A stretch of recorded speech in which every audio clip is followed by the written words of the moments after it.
32-33 lakh crore currency 2023 तक हुई और मौजूदा वक्त में यानी कि अभी जो बातें कही जा रही हैं 2025 में एक रिपोर्ट के हवाले से बताया जा रहा है कि साहब ये बढ़कर के 45 लाख करोड़ करेंसी हो चुकी है।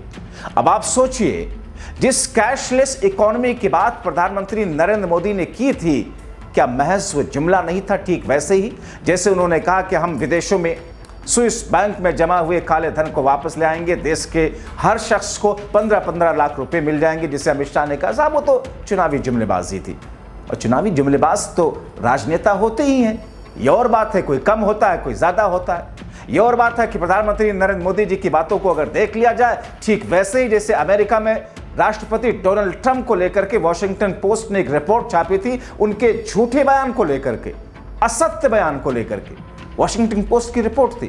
भारत में प्रधानमंत्री नरेंद्र मोदी के बयानों को अगर देखा जाए, एक एक से ऐतिहासिक तथ्यों में गलतियां, किस अंदाज में किस तरीके से तोड़ मरोड़ करके गलत बयानी, झूठ, लंबी फेहरिस्त मिलेगी। कई सारे नेताओं के बयानों को अगर देखें, उनमें भी लंबी फेहरिस्त मिलेगी। मगर बीजेपी ने, प्रधानमंत्री मोदी ने जो वादा किया, एक भी चीजें उसमें नोटबंदी से पूरी नहीं हुई। और तब क्या कहा था मोदी साहब ने कि मित्रों 50 दिन का मुझे समय दे दीजिए, आप लोग मुश्किल में हैं, लाइनों में खड़े हैं। ये तो वो प्रधानमंत्री हैं जो अपनी राजनीति के लिए अपने मां तक का प्रयोग लाइनों में खड़ा करके कर लिया था। दोस्तों, शर्म आती है ऐसी बातों से। आप अपनी बुजुर्ग मां को 2000 रुपए निकालने के लिए एटीएम से लाइनों में लगा सकते हैं। कोई भी दुनिया का लड़का, कोई भी दुनिया का शख्स, बेटा ऐसा कर सकता है।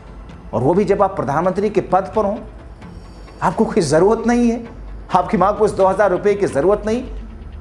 आप अपनी राजनीति चमकाने के लिए, देश के अंदर अपनी एक ग्लोबल छवि को उजागर करने के लिए अपनी माताश्री को आपने लाइनों में लगा दिया था। यह है नरेंद्र मोदी का व्यक्तित्व। खैर, उनके व्यक्तित्व पे बात करेंगे तो कम से कम 8 से 10 दिन लगातार बोलने के लिए चाहिए। लेकिन दोस्तों, खबरें इस बीच में फिर आई कि 500 के नोट बंद होने जा रहे हैं। सबसे पहला सवाल ये दोस्तों, आपने जब डिमोनेटाइजेशन किया था तो फिर आपने 1000 रुपए के नोट बंद किए थे। आपने अचानक 2000 रुपए क्यों लाए? इसके पीछे 2-3 तर्क दिए जा रहे हैं दोस्तों कि साहब अगर ऐसा होता है, नोटबंदी होती है, हालांकि इस पर एक खंडन भी आया पीआईबी के फैक्ट चेक की तरफ से कि साहब इस खबर में फिलहाल ऐसी कोई खबर है नहीं, सरकार ऐसा कुछ सोच नहीं रही है।